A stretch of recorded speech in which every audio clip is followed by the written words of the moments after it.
राम राम राम। गुरुरेव गतिः गुरुमेव भजे गुरुणैव सहास्मि नमो गुरवे।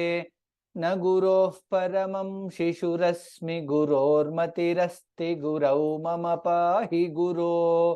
गुरुरेव गतिः गुरुमेव भजे गुरुणैव सहास्मि नमो गुरवे।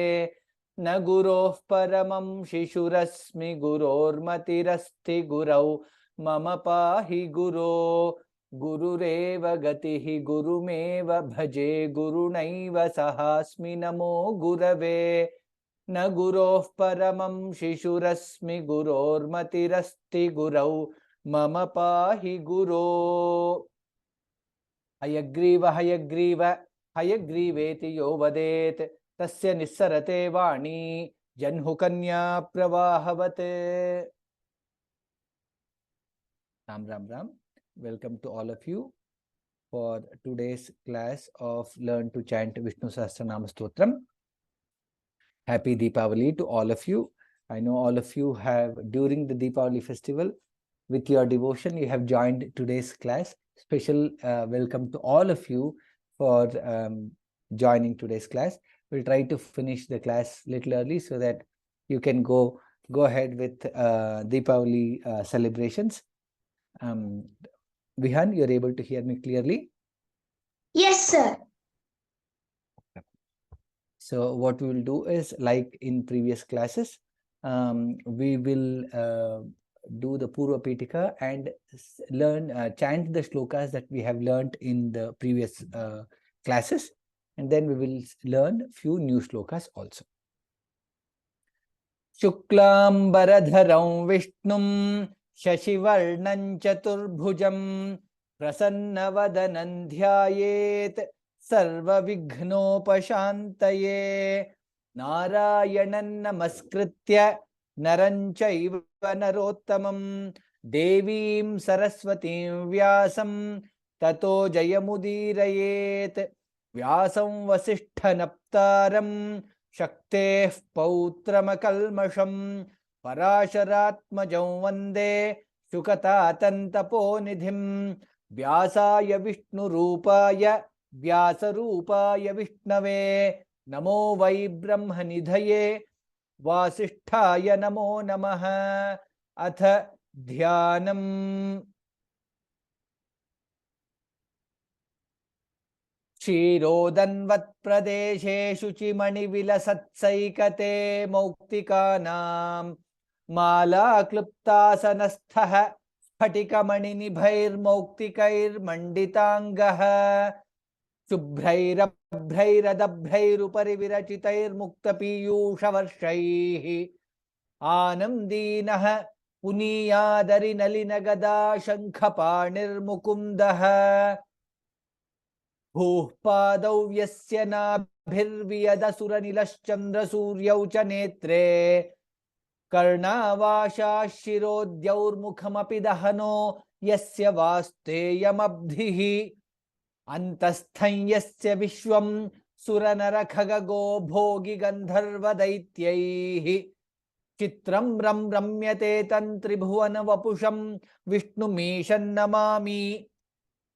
ओं नमो भगवते वासुदेवाय शान्ताकारं भुजगशयनं पद्मनाभं सुरेशं विश्वाधारं गगनसदृशं मेघवर्णं शुभांगं लक्ष्मीकान्तं कमलनयनं योगिहृद्ध्यानगम्यं वन्दे विष्णुं भवभयहरं सर्वलोकैकनाथं मेघश्यामं पीतकौशेयवासं श्रीवत्साङ्कं कौस्तुभोद्भासिताङ्गं पुण्योपेतं पुण्डरीकायताक्षं विष्णु वन्दे सर्वलोकैकनाथं नमः समस्तभूतानाम् आदिभूताय भूभृते अनेकरूपरूपाय विष्णवे प्रभविष्णवे सशङ्खचक्रं सकिरीटकुण्डलं सपीतवस्त्रं सरसीरुहेक्षणं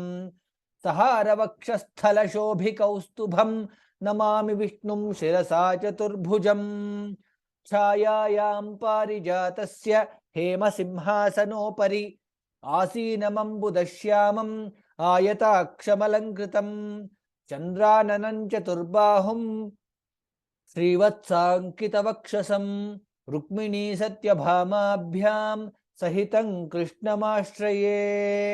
ओम विश्वस्मै नमः। विहान विश्वं विष्णुर्वषट्कारः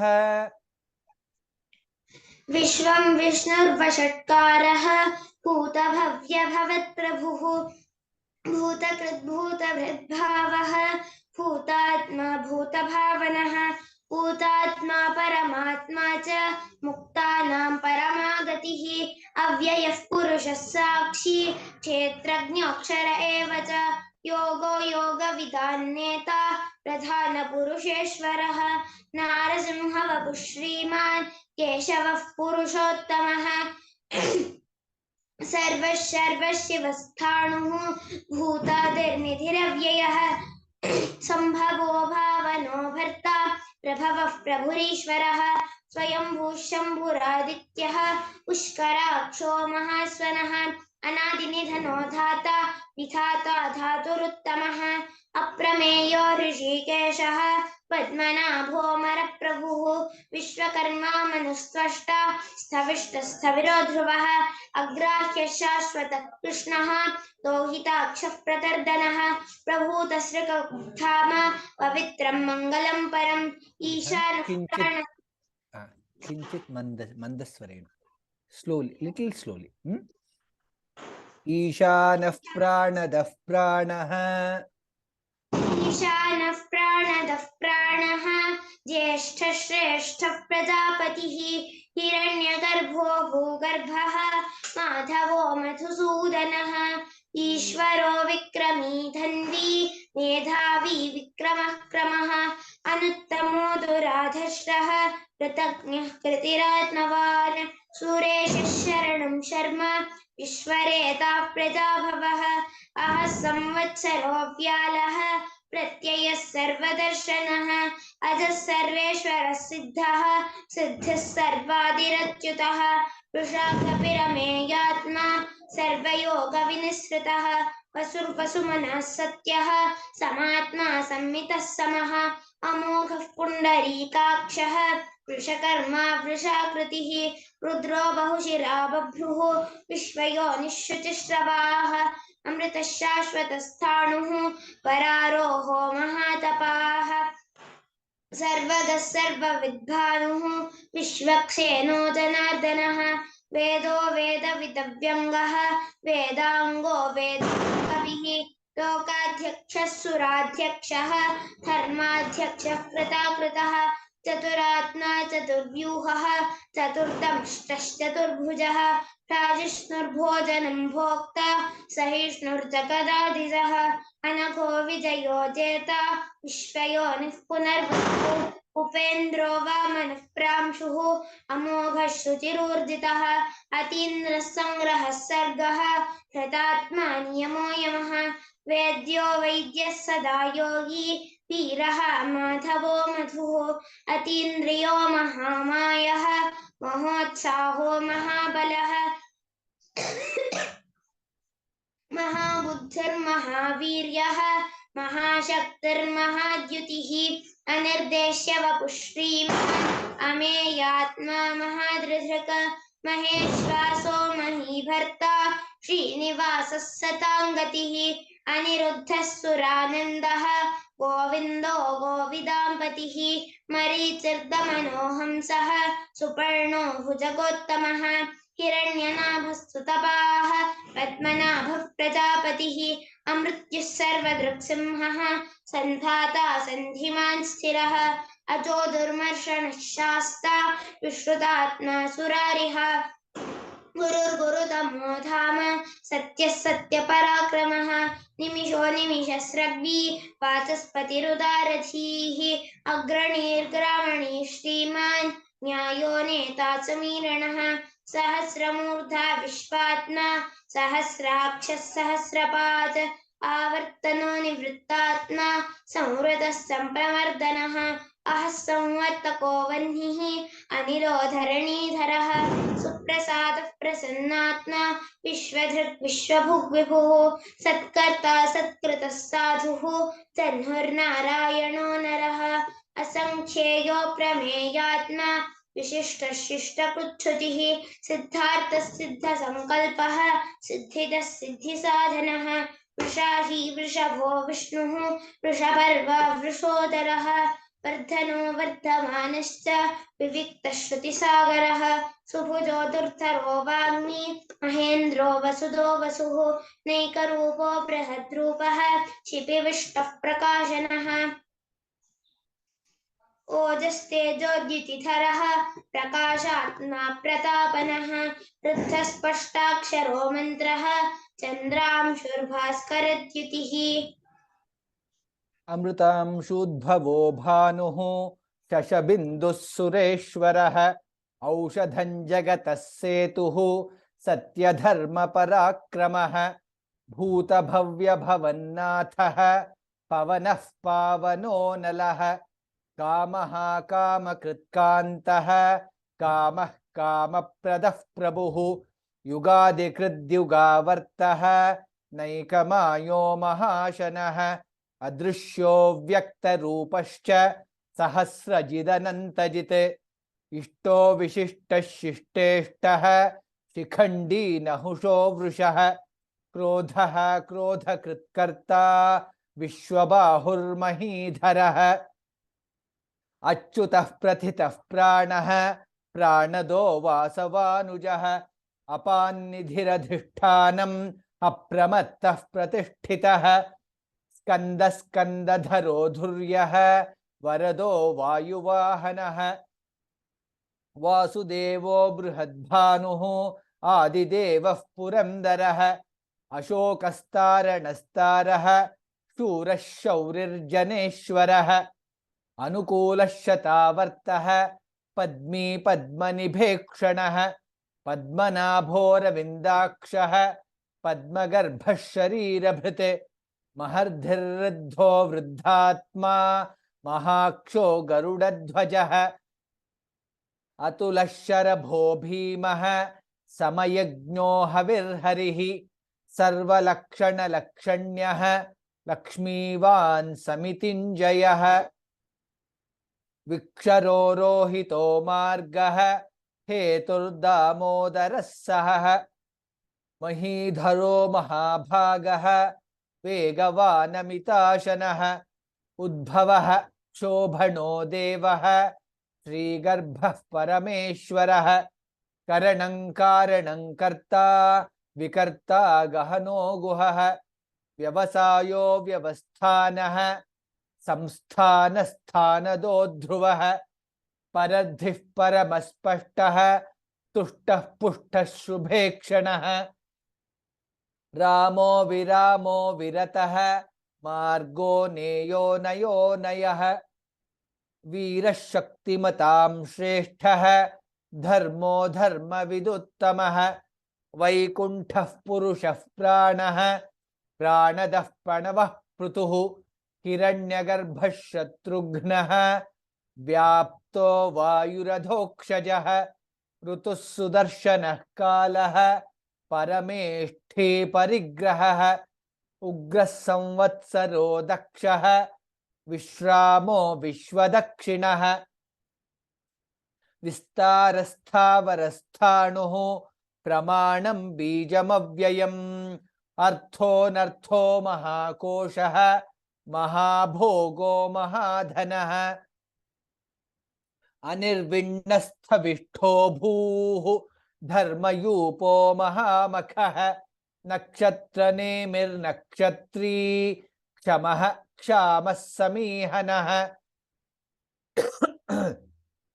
यज्ञ इज्यो महेज्यश्च क्रतुः सत्रं सताङ्गतिः सर्वदर्शी विमुक्तात्मा सर्वज्ञो ज्ञानमुत्तमम् सुव्रतः सुमुखः सूक्ष्मः सुघोषः सुखदः सुहृत् मनोहरोजितक्रोधः वीरबाहुर्विदारणः स्वापनः स्ववशो व्यापी नैकात्मा नैककर्मकृत् वत्सरो वत्सलो वत्सी रत्नगर्भो धनेश्वरः धर्मगुब्धर्मकृद्धर्मी सदसत्क्षरमक्षरम् अविज्ञाता सहस्रांशुः विधाता कृतलक्षणः गभस्तिनेमिः सत्त्वस्थः सिंहो भूतमहेश्वरः आदिदेवो महादेवः देवेशो देवभृद्गुरुः उत्तरो गोपतिर्गोप्ता ज्ञानगम्यः पुरातनः शरीरभूतभृद्भोक्ता कपीन्द्रो भूरिदक्षिणः सोमपोमृतपः सोमः पुरुजित् पुरुषत्तमः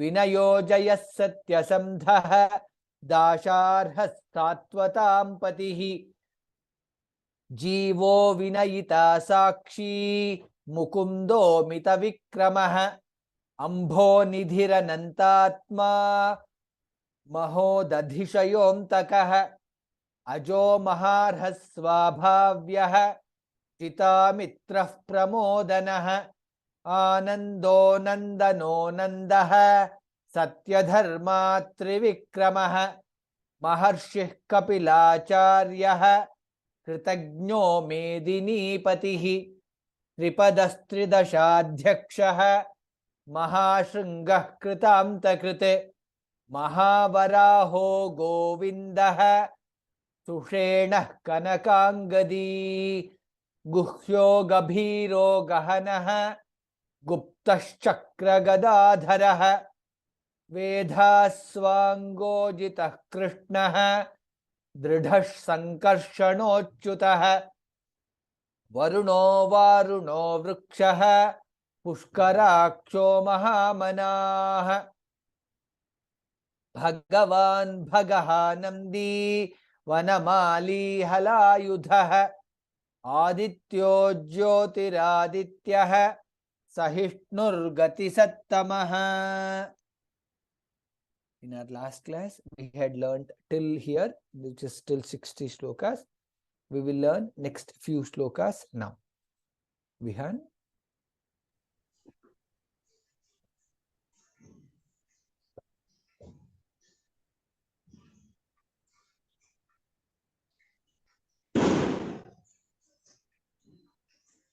सुधन्वा खण्डपरशुः सुधन्वा खण्डपरशुः सुधन्वा खण्डपरशुः दारुणो द्रविणप्रदः दारुणो द्रविणप्रदः दारुणो द्रविणप्रदः दिवस्पृक् सर्वदृग्व्यासः दिवस्पृक् सर्वदृग्व्यासः दिवस्पृक् सर्वदृग्व्यासः वाचस्पतिरयो निजः वाचस्पतिरयो निजः वाचस्पतिरयो निजः सुधन्वा ध महाप्राण सुधन्वा खण्डपरशुः ख महाप्राण खण्डपरशुः दारुणो द्रविणप्रदः दिवस्पृक् सर्वदृग्व्यासः दृग्व्यासः सर्वदृग्व्यासः वाचस्पतिरयो निजः. That's how it is chanted. Sudhanva खण्डपरशुः दारुणो द्रविणप्रदः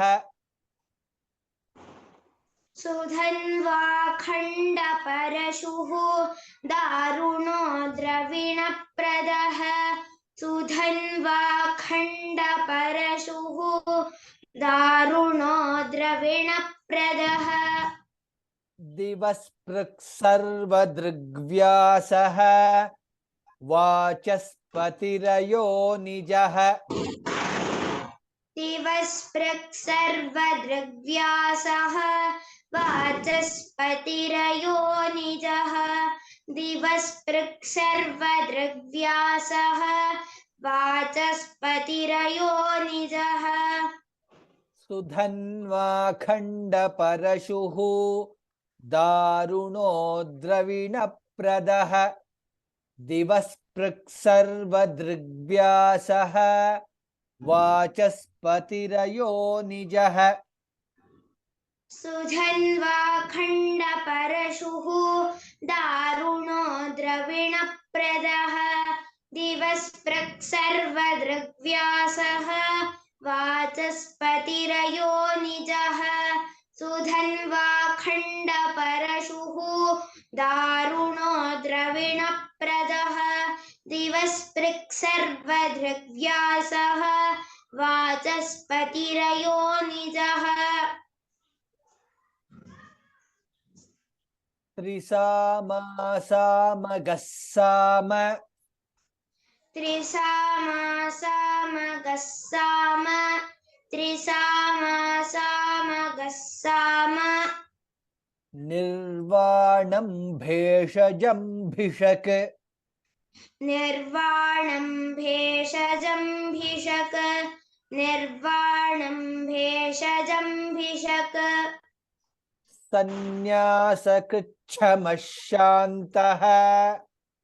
सन्न्यासकृच्छमः शान्तः सन्न्यासकृच्छमः शान्तः निष्ठा शान्तिः परायणम् निष्ठा शान्तिः परायणम् निष्ठा शान्तिः परायणम् त्रिसामा samagah sama samagas sama. Since visarga is followed by sakara, sa becomes double there. Samagas sama nirvanam bheshajam, bha is mahaprana, bheshajam bhishak, again bha is mahaprana, bheshajam bhishak, sannyasa krichamaha, cha is mahaprana there, sannyasa krichamaha shantah, sannyasa krichamaha shantah, sha becomes double there, sannyasa krichamaha shantah, nishtha, ha mahaprana, nishtha, shantihi parayanam, shantif parayanam. Trisama samagassama nirvanam bheshajam bhishak. त्रिसामा सामगस्साम निर्वाणं भेषजं भिषक त्रिसामा सामगस्साम निर्वाणं भेषजं भिषक सन्न्यासकृच्छमः निष्ठा शान्तिः परायणम्. सन्न्यासकृच्छमः शान्तः निष्ठा शान्तिः परायणम् सन्न्यासकृच्छमः शान्तः निष्ठा शान्तिः परायणम् त्रिसामा सामगस्साम निर्वाणं भेषजं भिषक सन्न्यासकृच्छमः शान्तः निष्ठा शान्तिः परायणम्. त्रिसामा सामगस्साम निर्वाणं भेषजं भिषक सन्न्यासकृच्छमः शान्तः निष्ठा शान्तिः परायणम् त्रिसामा सामगस्साम निर्वाणं भेषजं भिषक सन्न्यासकृच्छमः शान्तः निष्ठा शान्तिः परायणम् शुभांगः शान्तिदस्रष्टा शुभांगः शान्तिदस्रष्टा शुभांगः शान्तिदस्रष्टा कुमुदः कुवलेशयः कुमुदः कुवलेशयः कुमुदः कुवलेशयः गोहितो गोपतिर्गोप्ता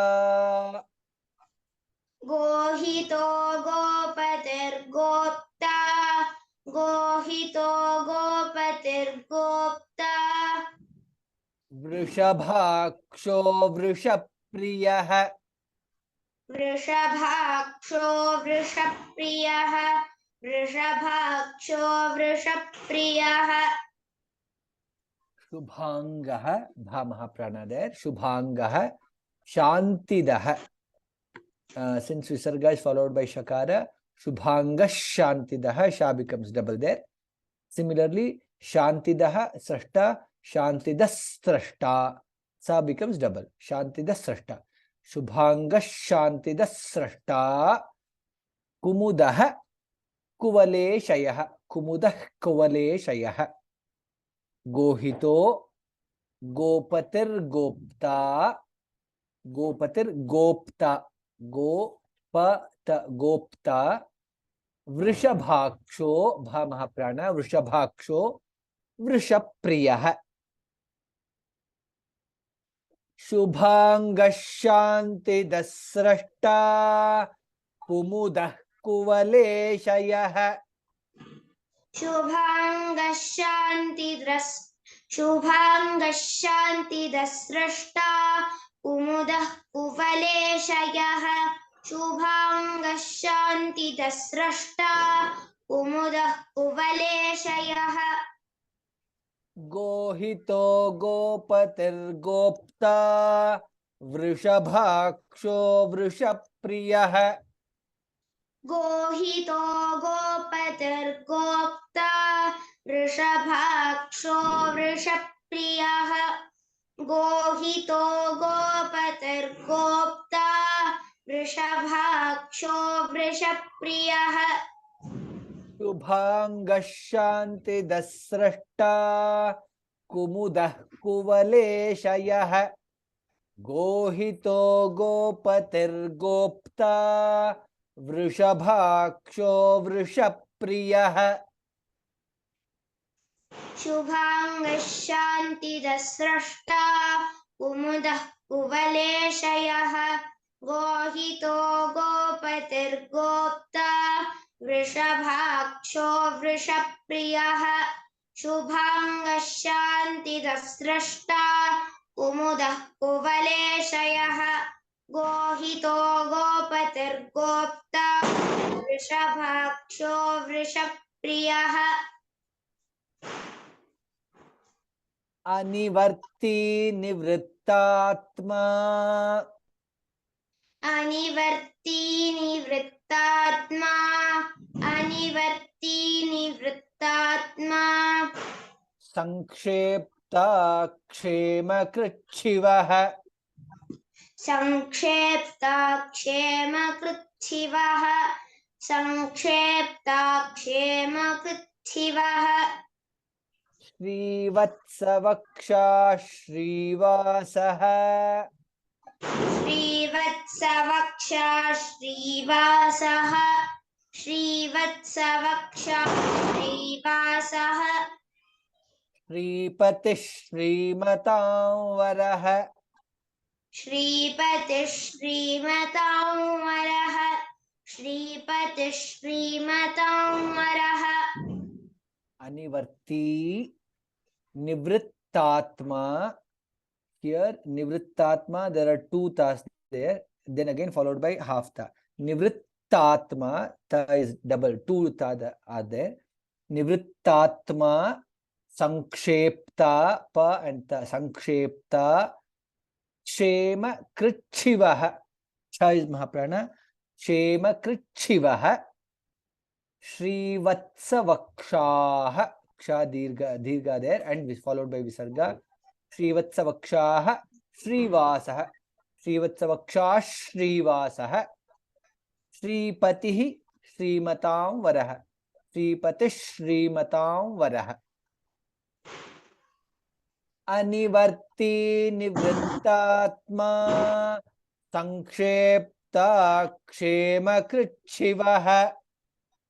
अनिवर्ती निवृत्तात्मा संक्षेप्ता क्षेमकृच्छिवः अनिवर्ती निवृत्तात्मा संक्षेप्ता क्षेमकृच्छिवः कृच्छिवः श्रीवत्सवक्षा श्रीवासः श्रीपतिः श्रीमतां वरः श्रीवत्सवक्षा श्रीवासः श्रीपतिः श्रीमतां वरः श्रीवत्सवक्षा श्रीवासः श्रीपतिः श्रीमतां वरः अनिवर्ती निवृत्तात्मा संक्षेप्ताक्षेमकृच्छिवः श्रीवत्सवक्षा श्रीवासः श्रीपतिः श्रीमतां वरः अनिवर्ती निवृत्तात्मा संक्षेप्ताक्षेमकृच्छिवः श्रीवत्सवक्षा श्रीवासः श्रीपतिः श्रीमतां वरः अनिवर्ती निवृत्तात्मा संक्षेप्ताक्षेमकृच्छिवः श्रीवत्सवक्षा श्रीवासः श्रीपतिः श्रीमतां वरः श्रीदश्रीशश्रीनिवासः श्रीदश्रीशश्रीनिवासः श्रीदश्रीशश्रीनिवासः श्रीनिधिः श्रीविभावनः श्रीनिधिः श्रीविभावनः श्रीनिधिः श्रीविभावनः श्रीधरः श्रीकरः श्रेयः श्रीधरः श्रीकरः श्रेयः श्रीधरः श्रीकरः श्रेयः श्रीमान् लोकत्रयाश्रयः श्रीमान् लोकत्रयाश्रयः श्रीमान् लोकत्रयाश्रयः श्रीदः श्रीशः श्रीनिवासः. In all the three words, Visarga is followed by Shakara, hence it is Shridah Shrisha Srinivasah. Similarly, Srinidhi, Dha is Mahaprana, followed by Shri Vibhavanah, Bha is Mahaprana. Srinidhi Shri Vibhavanah. Sridharaha, Dha Mahaprana, Srikaraha, Shreyah. Similar to the first line, Visarga is followed by Shakara in all the three words, two words. Sridhara Shrikara Shreyah. Sriman Lokatrayashrayah, which when we join and pronounce, it is Sriman Lokatrayashrayah. That's how it is pronounced. Shridashrisha Srinivasah Srinidhi Srivibhavanah. श्रीदश्रीशः श्रीनिवासः श्रीनिधिः श्रीविभावनः श्रीदश्रीशः श्रीनिवासः श्रीनिधिः श्रीविभावनः श्रीधरः श्रीकरः श्रेयः श्रीमान् लोकत्रयाश्रयः श्रीधरः श्रीकरः श्रेयः श्रीमान् लोकत्रयाश्रयः श्रीधरः श्रीकरः श्रेयः श्रीमान् लोकत्रयाश्रयः श्रीदश्रीशः श्रीनिवासः श्रीनिधिः श्रीविभावनः श्रीधरः श्रीकरः श्रेयः श्रीमान् लोकत्रयाश्रयः श्रीदश्रीशः श्रीनिवासः श्रीनिधिः श्रीविभावनः श्रीधरः श्रीकरः श्रेयः श्रीमान् लोकत्रयाश्रयः श्रीदश्रीशः श्रीनिवासः श्रीनिधिः श्रीविभावनः श्रीकरः श्रीधर श्रीकर श्रेयः श्रीमान् लोकत्रयाश्रयः. Let's see the 5 shlokas that we learned today. Sudhanva khanda parashuhu daruno dravina pradaha divaspruksarva drigvyasah vachaspatirayo nijah trisama samagassama nirvanam bheshajam bhishak संन्यासकृच्छमश्यान्तः निष्ठा शान्तिः परायणम् शुभाङ्गशान्तिदस्रष्टा कुमुदः कुवलेशयः गोहितो गोपतिर्गोप्ता वृषभाक्षो वृषप्रियः अनिवर्ती निवृत्तात्मा संक्षेप्ता क्षेमकृच्छिवः श्रीवत्सवक्षा श्रीवासः श्रीपतिः श्रीमतां वरः श्रीदः श्रीशः श्रीनिवासः श्रीनिधिः श्रीविभावनः श्रीधर श्रीकर श्रेयः श्रीमान् लोकत्रयाश्रयः. People who want to practice to chant, you can raise your hands now. I guess in the last class we didn't do the chanting practice. So what we'll do is we'll do the practice from 55 to 65 today. 55 is done. From 56 to 65, you can start raising your hands.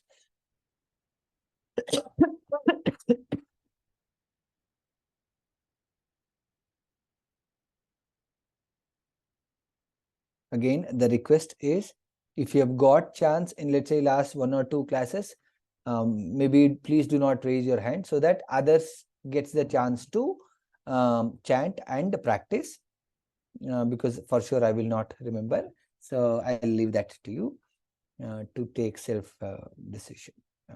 Okay, with that, first is Jyoti. Ajo Maharha. Ram Ram Guruji.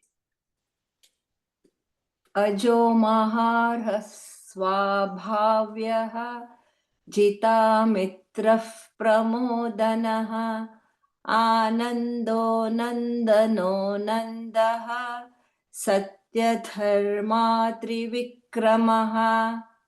Uttam. Guruji, in the last class, you had done only up to 58. The 59 and 60 was not done because the audio, you had a problem. No, we started the class again and 59, 60 we completed. Oh, because I couldn't connect till 10th, till your India time. I couldn't connect at all. Oh, okay. I guess we did the 59th and 60th. Anyhow, I will try to, maybe in the next class, I will chant that once again so that you will be able to follow. And Yeah. hopefully the recording also will have the 59 and 60 also. Yeah, if only once you do that, because I tried for 1 hour, I mean, still the class time, yes, your IST time, but I couldn't get it. So last week there were some issues. I guess some of you, while we were, could be wondering also. Last week there were some disturbances in the class. That's why we couldn't. I couldn't do much. But yeah, I will see if the recording is available, or in the next class we can do that again. No problem. thank you, Guruji. I'm very grateful. Thank you. Next is Sambhavi. Maharshih Kapilacharyah. महर्षिः कपिलाचार्यः कृताज्ञो मेदिनीपतिः त्रिदशाध्याक्षः महाशर्ङ्गः कृतान्तकृत्. Slight correction. Maharshih Kapilacharyah Kritagno. It is not Kritagno. Kritagno Medini Patihi त्रिदशाध्यक्षः महाशृङ्गः कृतान्तकृत्. You can practice that further in the next class. Next is Anu Kannan. Same shloka. Maharshih Kapilacharyah. Maharshi कपिलाचार्यः कृतज्ञो मेदिनीपतिः त्रिपदस्त्रिदशाध्यक्षः महाशृङ्गः कृतान्तकृत्. Uttam. Next is Sarita Garg. Mahavaraho. महावराहो गोविन्दः आहो गोविन्दः सुषेणः कनकाङ्गदी गुह्यो गभीरो गहनः गुप्तश्चक्र गदाधरः. Uttam. Next is Chaya Vaidya. Vedhaswangojitah. वेदास्वाङ्गोचितः Krishna. Oh, did I mute? Okay, I will unmute. I'll say again. Yeah, please. Definitely. वेदास्वाङ्गोचितः कृष्णो दृढः सङ्कर्षणोच्युतः वरुणो वारुणो वृक्षः पुष्कराक्षो महामनाः. Uttam. Very good. Next is Ramesh. Bhagavan Bhagahanandi.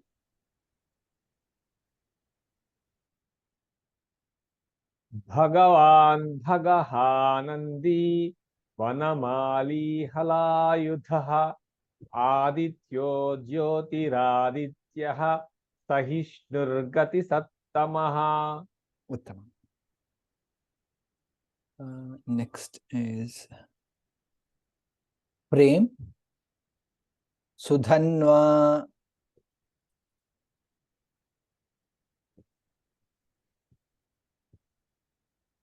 Prem, you have to unmute.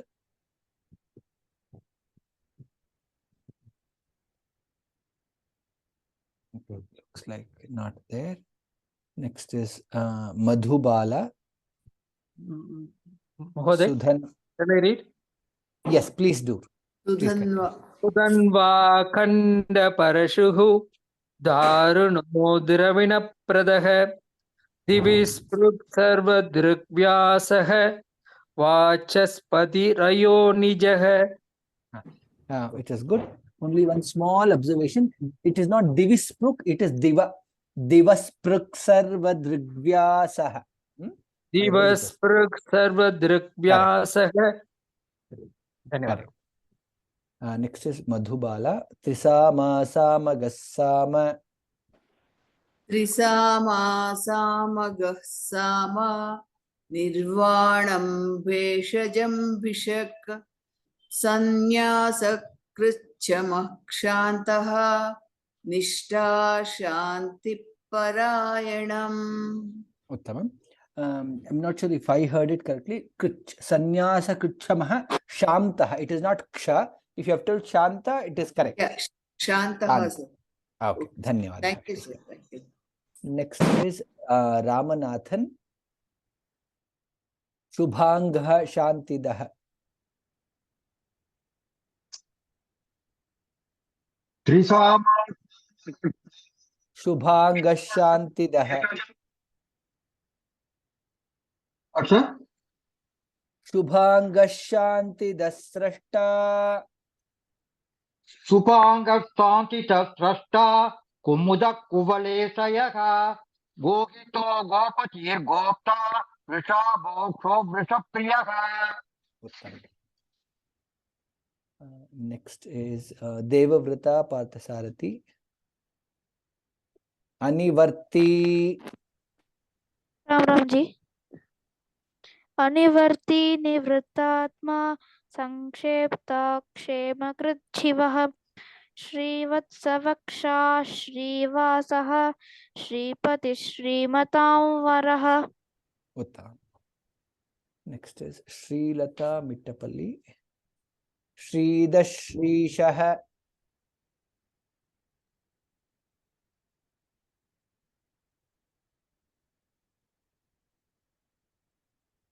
न श्रूयते. I can't hear. I guess I can. Now can you hear me, sir? Yes, I can hear. Please go Okay. ahead. Sridhar Shrish श्रीनिवासः श्रीनिधि श्रीविभावनः श्रीधर श्रीखर श्रेयः श्रीमाल्लोकत्रयाश्रयः. Uttama. Next week we'll learn from 66. Next week, what we'll also do is we might not be able to chant all the previous 65 shlokas and continue. Maybe we will do the last 30 shlokas and then we will go to the new shlokas. That's how we will do. With that, we will end our class maybe 10 minutes early. I wanted to finish, let's say half an hour early, but it became like 10 minutes. Once again, I thank you all. Amongst your Deepavali celebration, you have joined the class to join this devotional journey of learning to chant Vishnu Sahasranama. Dhanyavadaha. Happy Deepavali to all of you once again. Sarve bhavantu sukhinah, sarve samtu niramayah, sarve bhadrani pashyamtu, ma kaschid duhka bhag bhavet, kale varshatu parjanyah, prithvi sasya shalini, deshoyam kshobarahitah, brahmana samtu nirbhayah, swasti prajabhyah paripalayamtam, nyayena margena mahishah. गोब्राह्मणेभ्यः शुभमस्तु नित्यं. लोकाः समस्ताः सुखिनो भवन्तु. लोकाः समस्ताः सुखिनो भवन्तु. लोकाः समस्ताः सुखिनो भवन्तु. धन्यवादः. Ram Ram Ram. We will see in our next class. Ram Ram ji. Ram Ram guruji. Ram Ram. Namaste.